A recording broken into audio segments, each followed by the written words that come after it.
और ये चाहते हैं जातिगत आधार पर भेदभाव हो, हमको जो है शोषण करने का अधिकार चाहिए। ईडब्ल्यूएस पर एकदम शांत हो गया। ईडब्ल्यूएस जब आया तो वो ये जो है मोर का पंख लगा करके सिर पर नाच रहे थे। लेकिन एक शोषण पर रोक लगाने के लिए अगर यूजीसी रिफॉर्म्स बिल आया है तो इसको जो है इनको बर्दाश्त नहीं हो रहा है। सुप्रीम कोर्ट रोक लगा रहा है और उसमें पता कर लीजिएगा, सुप्रीम कोर्ट जाने वाले त्रिपाठी जी हैं। ये हकीकत है, ये समाज का सियासत है। भारत का प्रथम नागरिक जो राष्ट्रपति होता है, राष्ट्रपति को भी मंदिर में प्रवेश करने से वर्जित कर दिया जाता है। वर्जित कर दिया जाता है। इसके पहले के जो महामहिम थे, महामहिम कोविंद जी, उनको भी जो है राजस्थान के एक मंदिर में नहीं घुसने दिया गया था। ये हकीकत है भारत की। आज यूजीसी का विरोध करने वाले जो लोग हैं, उनको हम दलित, पिछड़े, अल्पसंख्यक, आदिवासी समाज के लोग, उनको पाकिस्तान नहीं भेज रहे हैं। वो चाहें तो जा सकते हैं, लेकिन ये जो कल्चर है, जो टिप्पणी करते हैं, ये आज खुद सोचें। अब तक मोदी जी अवतारी पुरुष थे, भगवान थे और क्या बोलते हैं, नॉन बायोलॉजिकल थे, तो आज मोदी जी को गाली क्यों दे रहे हैं? मोदी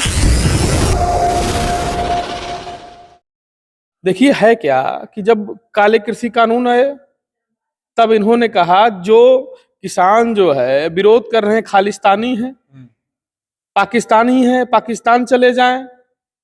जबकि पूरा किसान लगभग जो है 16 महीने धरने पर रहा, सैकड़ों किसानों ने शहादत दी। कृषि कानून हो गया, उसके बाद इन्होंने जो है SC/ST अमेंडमेंट बिल लाया कि SC/ST एक्ट में बिना जांच के गिरफ्तारी नहीं होगी। उसके खिलाफ जब दलित तबका जो है सड़कों पर उतरा तो इन्होंने क्या कहा? इन्होंने कहा जिन दलितों को दिक्कत है वो जो है पाकिस्तान चले जाएं। तो आज यूजीसी का विरोध करने वाले जो लोग हैं, उनको हम दलित, पिछड़े, अल्पसंख्यक, आदिवासी समाज के लोग, उनको पाकिस्तान नहीं भेज रहे हैं।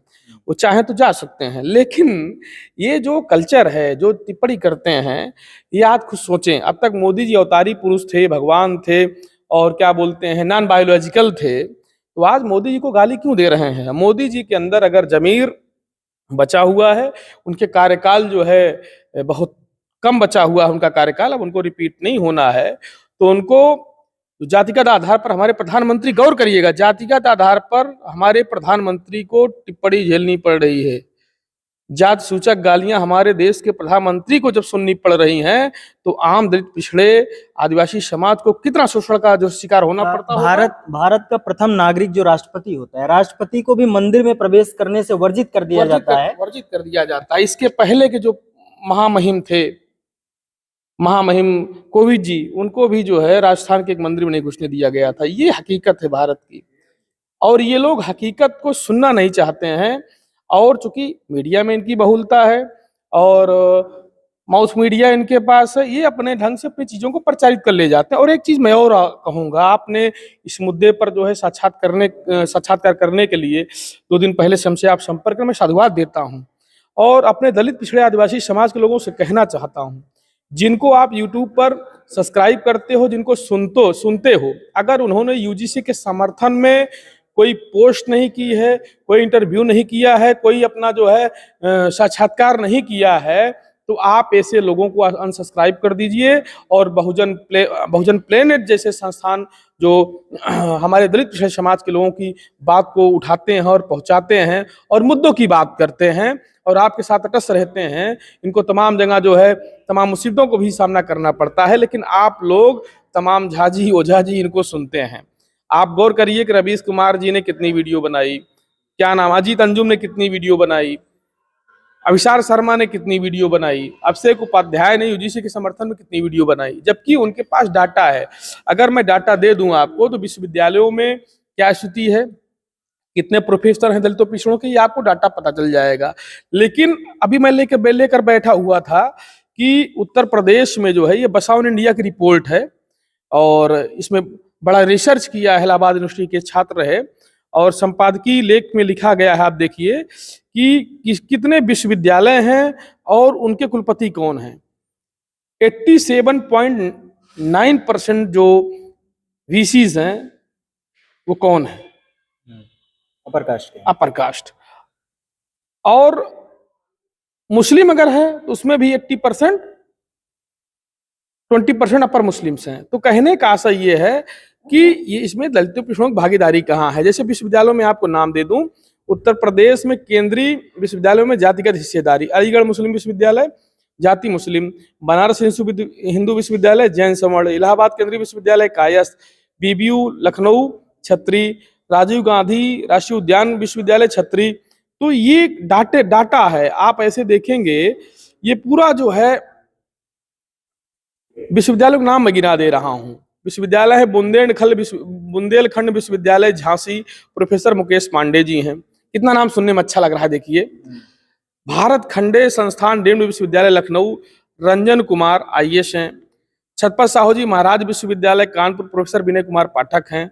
चौधरी चरण सिंह विश्वविद्यालय मेरठ के प्रोफेसर संगीता शुक्ला हैं। डॉक्टर APJ अब्दुल कलाम तकनीकी विश्वविद्यालय के जो है प्रोफेसर प्रदीप मिश्रा हैं। जननायक चंद्रशेखर विश्वविद्यालय बलिया, प्रोफेसर कल्पना पाणे हैं। KGMU लखनऊ डॉक्टर विपिन पुरी हैं। ख्वाजा मोइनुद्दीन चिश्ती उर्दू अरबी फारसी विश्वविद्यालय लखनऊ, प्रोफेसर विनय कुमार पाठक हैं। मदन मोहन मालवीय तकनीकी विश्वविद्यालय गोरखपुर, प्रोफेसर जयप्रकाश पांडे हैं। महात्मा गांधी काशी विद्यापीठ के प्रोफेसर के आनंद त्यागी हैं, ब्राह्मण हैं। संपूर्णानंद विश्वविद्यालय हरिराम त्रिपाठी, राजा सोहेल विश्वविद्यालय प्रोफेसर संदीप कुमार शर्मा, अटल बिहारी चिकित्सा विश्वविद्यालय प्रोफेसर अरुण कुमार सिंह। यानी जो विश्वविद्यालयों की लिस्ट है इसमें आप देख लीजिए सारे के सारे यही लोग हैं। तो इसमें कैसे आप देखिए कैसे ये प्रोफेसर बनेंगे, कैसे जो है कैसे इस छात्रों के साथ शोषण रुकेगा। अगर एक एक विश्वविद्यालय में पढ़ दूं पूरे उत्तर प्रदेश के, पूरे देश के, तो आप शर्मसार हो जाएंगे। और ये अगर इतने योग्य हैं, अगर मेरिट का बड़ा जो है मेरिटधारी बनते हैं, तो भारत पूरी दुनिया का जो 200 विश्वविद्यालयों की सूची बनी है, जो रैंकिंग हुई, इसमें भारत का विश्वविद्यालय क्यों नहीं है? कहते हैं बड़े मेरिटधारी हैं, बड़ा हमारा कुशल प्रबंधन हमको आता है, हमने पीढ़ी दर पीढ़ी काम किया है। तो मैं इनसे पूछना चाहता हूं कि जो वैश्विक स्तर पर जो है जो सूची बनी है टॉप 200 यूनिवर्सिटीज की, उसमें भारत की कोई यूनिवर्सिटी क्यों नहीं है? ये स्याह सच है। देखिए, ना इनको जो है खेती किसानी करना आता है, ना इनको जो है हल चलाना आता है, ना कोई क्या बोलते हैं उसको, स्किल है इनके अंदर। केवल दूसरा कोई श्रम करता है, उसका श्रम मार करके ये खाना और जीना जानते हैं। और ये चाहते हैं जातिगत आधार पर भेदभाव हो, हमको जो है शोषण करने का अधिकार चाहिए। EWS पर एकदम शांत हो गए। EWS जब आया तो वो ये जो है मोर का पंख लगा करके सिर पर नाच रहे थे। लेकिन एक शोषण पर रोक लगाने के लिए अगर UGC रिफॉर्म्स बिल आया है तो इसको जो है इनको बर्दाश्त नहीं हो रहा है। सुप्रीम कोर्ट रोक लगा रहा है। और उसमें पता कर लीजिएगा, सुप्रीम कोर्ट जाने वाले त्रिपाठी जी हैं। ये हकीकत है, इस समाज का स्याह सच है। जी, हमारे साथ थे कुलदीप यादव, तमाम सामाजिक मुद्दों पर मुखर होकर अपनी बात रखने का काम करते हैं। बहुत बहुत शुक्रिया सर।